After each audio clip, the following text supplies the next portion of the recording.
Pemirsa, Presiden Prabowo Subianto menerima kunjungan Komandan Komando Operasi Khusus Amerika Serikat, Jenderal Brian Fenton di Istana Merdeka. Pada kesempatan tersebut, Jenderal Fenton menyerahkan medali kehormatan US Special Operation Command kepada Presiden Prabowo. General, how are you? Good, sir. Very good. You still look fit, huh? Dalam kunjungannya, Jenderal Fenton menyebut Presiden Prabowo Subianto telah membawa kemitraan yang tak ternilai antar kedua negara, khususnya dengan pasukan operasi khusus.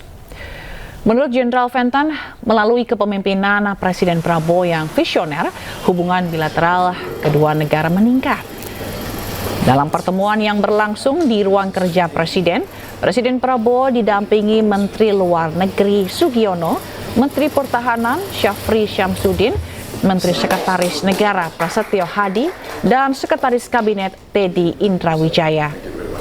Penyerahan medali kehormatan US Special Operation Command kepada Presiden Prabowo menjadi catatan bahwa advokasi Presiden Prabowo untuk peningkatan langkah keamanan telah memberikan kontribusi yang signifikan terhadap perjuangan global melawan ancaman yang muncul sekaligus mendorong stabilitas dan perdamaian di kawasan.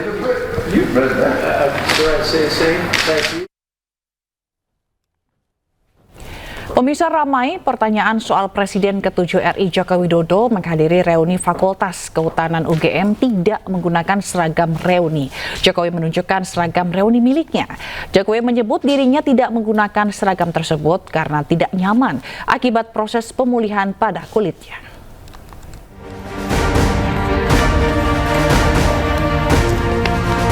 Setelah ramai jadi perbincangan publik soal seragam reuni yang tidak dikenakan Presiden ke-7 RI Joko Widodo saat menghadiri reuni Fakultas Kehutanan UGM, akhirnya Jokowi buka suara. Jokowi menyebut dirinya tidak menggunakan seragam tersebut karena merasa tidak nyaman akibat proses pemulihan pada kulitnya saat itu karena seragam reuni berlengan pendek. Di waktu yang sama, Jokowi juga memperlihatkan seragam miliknya yang tidak ia pakai saat reuni kala itu.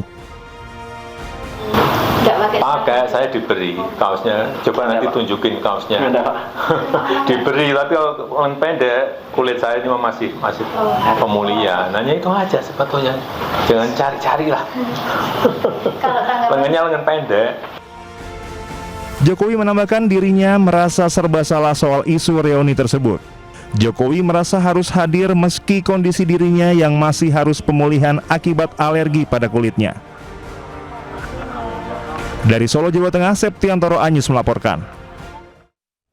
Ya, pemirsa, Kejaksaan Agung menyita 5 mobil mewah diduga milik Riza Khalid tersangka kasus dugaan korupsi tata kelola minyak mentah.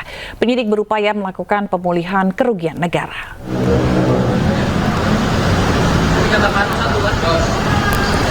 5 mobil mewah ini disita penyidik Jampitsus Kejaksaan Agung, diduga milik tersangka kasus dugaan korupsi tata kelola minyak mentah pada PT Pertamina Subholding dan KKKS periode 2018-2023 M. Riza Khalid.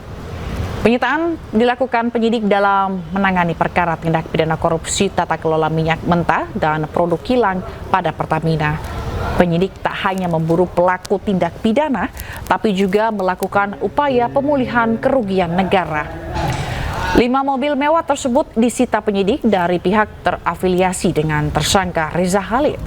Pasalnya, penyidik telah melakukan 3 kali pemanggilan terhadap Riza Khalid, namun selalu mangkir. Kesempatan pagi ini Sementara itu, Kapolri Jenderal Listio Sigit Prabowo ingatkan bahwa saat ini Indonesia dan kondisi global sedang tidak baik-baik saja. Kapolri mengatakan dinamika global yang diselimuti perang membuat negara-negara di dunia memikirkan agar mampu bertahan di tengah konflik tersebut. Kondisi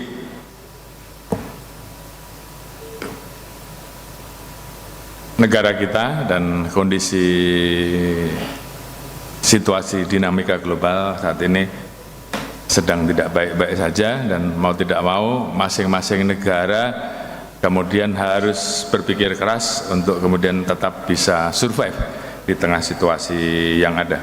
Mungkin sepintas saya juga menyampaikan bahwa kita memiliki kerawanan yang tentunya ini terkait dengan masalah transnational crime, karena kita memiliki 10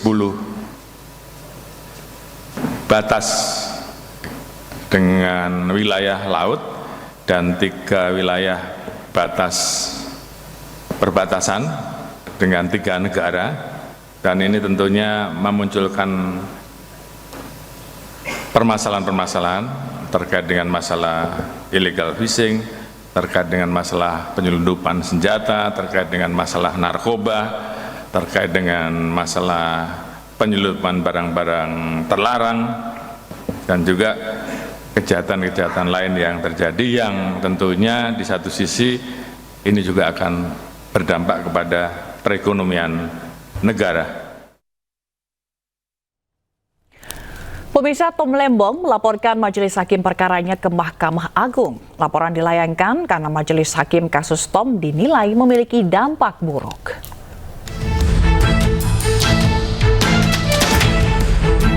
Kuasa hukum Thomas Lembong, Zaid Musyafi, resmi melaporkan majelis hakim yang memutus perkara kliennya di kasus impor gula kepada Mahkamah Agung.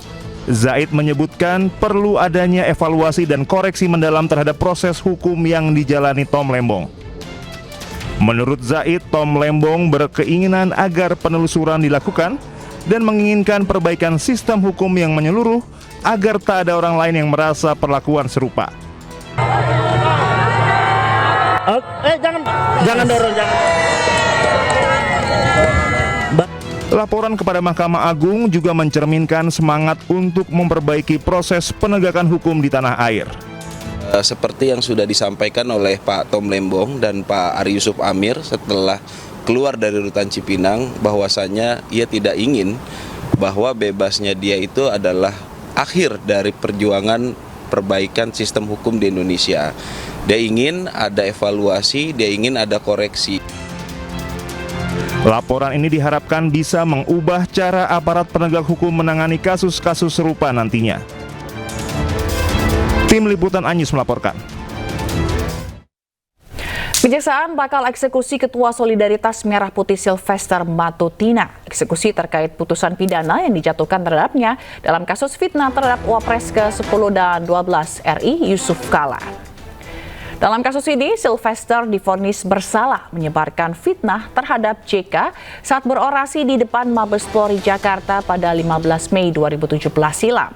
Sylvester menyebut JK menggunakan isu SARA dalam upaya memenangkan Anies Baswedan dan Sandiaga Uno dalam Pilgub Jakarta 2017. Atas ucapannya ini, dia dijatuhi vonis 1 tahun penjara oleh pengadilan tingkat pertama, lalu diperberat di tingkat kasasi menjadi 1,5 tahun penjara.